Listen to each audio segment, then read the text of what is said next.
Welcome everyone to my channel. Today, we're recapping Dr. Stone Episode 1, where humanity is mysteriously turned to stone. The story begins on a normal day in Japan. Taiju Oki, a kind-hearted but extremely strong high school student, finally gathers the courage to confess his feelings to his childhood friend, Yuzuriha.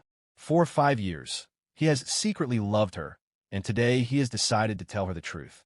Before leaving, he visits his genius best friend, Senku Ishigami. Senku, a scientific prodigy, jokes about creating a love potion that guarantees success. However, the potion is actually gasoline refined from plastic bottle caps. Senku explains the science behind it, but Taiju refuses to use any tricks. He wants his confession to be genuine. Taiju arrives at the spot where Yuzuriha is waiting under a large tree. Nervous and sweating, he struggles to find the right words. As he finally prepares to confess, a strange green light suddenly appears in the sky. Within seconds, panic spreads across the entire world. People scream in terror as the mysterious light engulfs the earth. Every human being instantly turns to stone. Cars crash, buildings become silent, and civilization freezes in a single moment. Although his body is petrified, Taiju remains conscious. Trapped inside stone, unable to move or speak, he desperately clings to one thought. He must survive long enough to tell Yuzuriha how he feels. Days pass, then months, then years. Still trapped inside stone, Taiju refuses to give up. He continues thinking about Yuzuriha, using his love for her as motivation to stay conscious. The years become centuries.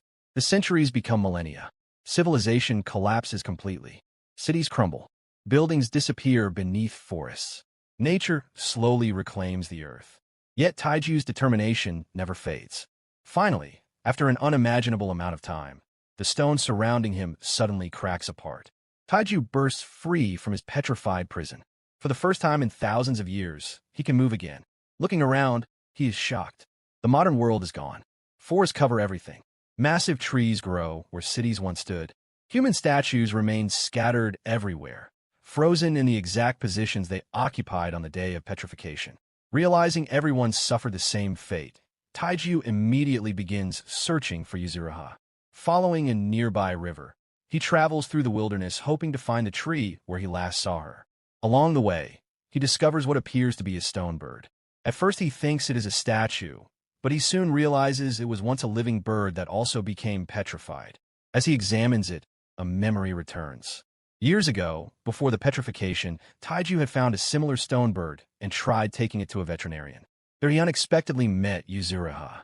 She laughed at his kindness and admitted she had brought the same bird for the same reason. The memory reminds Taiju how much he loves her. Eventually, he reaches the giant tree. There, preserved beneath its roots, stands Yuzuriha's stone statue. After 3,700 years, Taiju finally finds her. Overcome with emotion, he breaks down crying. He thanks the tree for protecting her all this time and apologizes for being unable to save her. Then he finally says the words he never got the chance to say before the petrification. He confesses that he has loved her for hundreds and thousands of years, swearing that he will someday restore her to life. He promises never to abandon her. Suddenly, he notices a message carved nearby. The message tells him to follow the river downstream. Taiju follows the instructions and discovers an unbelievable sight. His best friend Senku is alive. Senku greets him casually as if nothing unusual has happened. Taiju is overwhelmed with joy and immediately tries to hug him. Senku quickly tells him to stay away because he is completely naked. Senku then reveals something astonishing. The current year is 5,738. Humanity has been petrified for approximately 3,700 years. Taiju is shocked and asks how Senku knows the exact date. Senku explains that he remained conscious the entire time and counted every single second while trapped inside stone. For 3,700 years, without stopping. Using pure mental calculation, he kept track of time until he finally broke free 6 months earlier. Senku leads Taiju to a small camp he built by himself. Over the past 6 months, he has been surviving alone and laying the foundation for humanity's return. However, he lacks manpower. Now that Taiju is back, Senku finally has someone strong enough to help him. Senku reveals his true goal. He doesn't simply want to survive.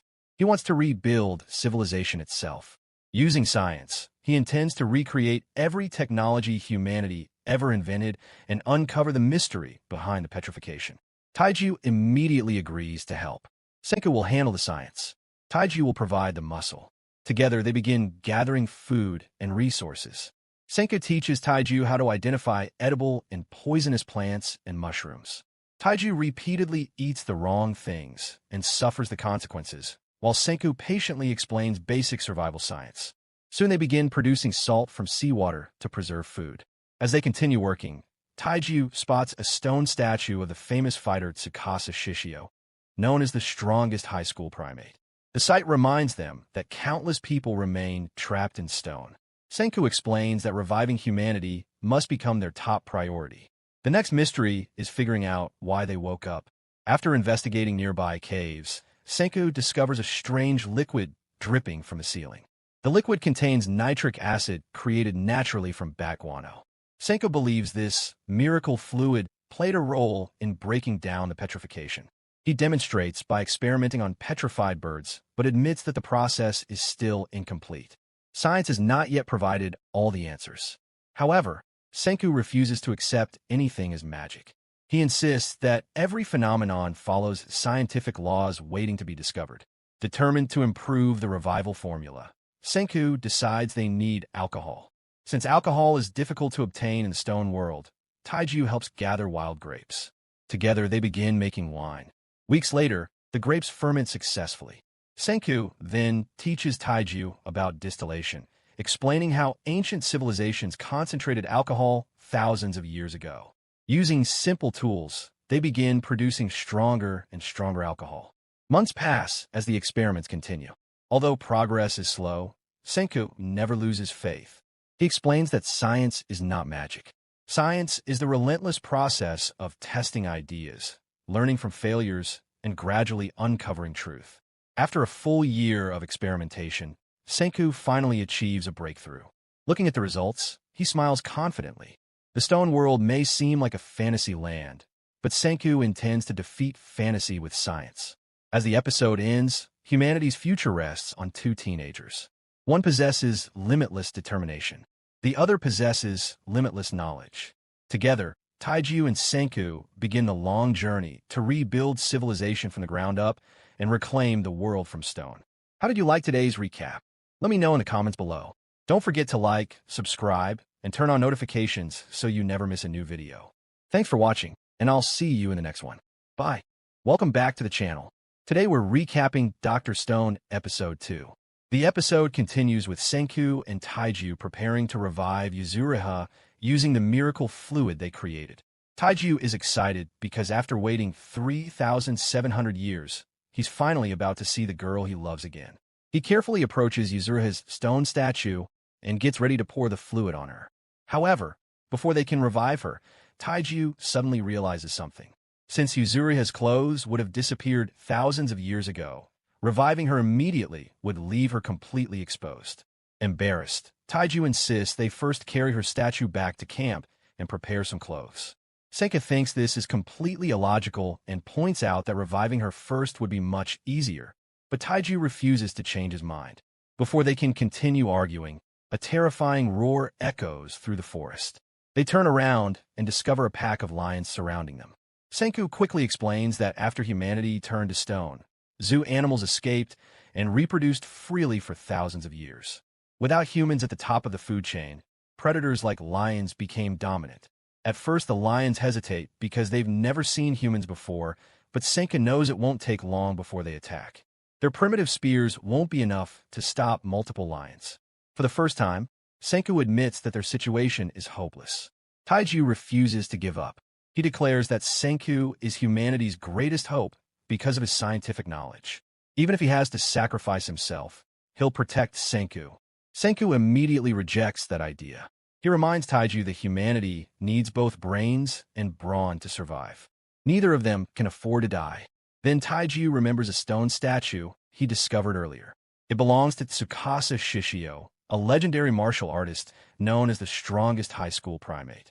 Believing he might save them, Taiju and Senku pour the miracle fluid onto Tsukasa's statue. As the lions close in, Tsukasa suddenly awakens. Without hesitation, he asks for the situation. Senku quickly explains the danger. Tsukasa calmly promises that as long as they're together, nobody will be harmed. Moments later, he charges directly at the lions. Using nothing but his bare hands, Tsukasa effortlessly defeats the powerful predators. Taiju is amazed. Now their group has brains, brawn, and overwhelming combat power all working together. Although Taiju is thrilled, Senku quietly worries. Anyone powerful enough to kill lions barehanded could become extremely dangerous if they ever turned against them. After the battle, Tsukasa surprises them by showing respect for the lion he killed. Rather than wasting it, he decides to use every part of the animal as food. Taiju immediately admires him even more, seeing him as a noble and honorable person. The group returns to camp, where Tsukasa is amazed by everything Senku and Taiju have already accomplished. Senku introduces himself as the scientific genius behind their survival, while jokingly describing Taiju as the simple labor worker. Tsukasa asks how they've been surviving.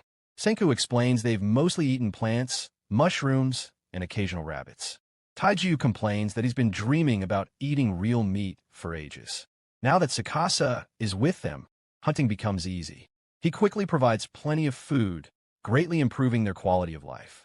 Meanwhile, Senku begins taking another step toward rebuilding civilization. He starts smoking fish to preserve them for long periods. Taiju thinks he's simply cooking food, but Senku explains that smoke kills harmful microbes and prevents spoilage. With food security improving, Senku believes they're finally ready to begin rebuilding human civilization. Later, Tsukasa casually notices a stone person trapped under some rocks. He effortlessly smashes the surrounding stone to free the statue, demonstrating once again just how incredibly strong he is. That evening, Senku gives Taiju and Tsukasa a science lesson. He asks what the most important material for rebuilding civilization would be. Taiju guesses smartphones. Senku immediately mocks the answer. Tsukasa suggests iron, which is a reasonable guess, but Senku reveals the correct answer is calcium carbonate. Taiju has no idea what that means, so Senku explains it can be obtained from seashells. The trio begins gathering large amounts of shells along the coastline. Senku explains that calcium carbonate has several incredibly important uses. First, it improves soil quality and helps agriculture. Second, it can be used to create mortar, allowing humans to build structures and furnaces. Third, it can be turned into soap, which is essential for preventing disease and maintaining hygiene. According to Senku, even something as simple as soap can save countless lives in a world without doctors or modern medicine. As they continue working, Tsukasa becomes increasingly impressed by Senku. He praises his intelligence, leadership, and determination. He genuinely believes Senku is the only person capable of restoring modern civilization from scratch. The conversation then takes a darker turn. While gathering shells, Tsukasa reflects on the freedom of the stone world. There are no governments, landlords, taxes, or wealthy elites controlling resources. He remembers a painful story from his childhood. A poor boy collected seashells to make a necklace for his younger sister, who was undergoing surgery. However, a drunken man claiming ownership of the beach brutally beat the child for taking shells. That memory left a deep scar on Tsukasa. Suddenly, Tsukasa notices an adult stone statue nearby. Without warning, he destroys it. Senku is shocked. He immediately points out the truth. That wasn't simply a statue. It was a human being. By smashing it, Tsukasa has effectively killed someone forever. Tsukasa doesn't deny it. Instead, he reveals his true beliefs. He argues that reviving all of humanity would only recreate the same corrupt society that existed before. Greedy adults, wealthy elites, and powerful people would once again dominate the world.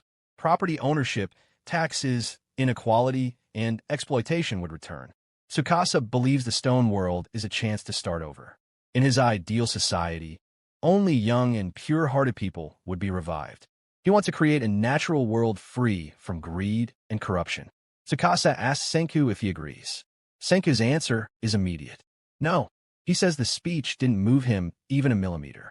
Unlike Tsukasa, Senku loves technology, science, inventions, and human progress. He dreams of restoring everything humanity has achieved. Rather than choosing who deserves to live, Senku intends to save every single person. For the first time, the episode reveals a major conflict.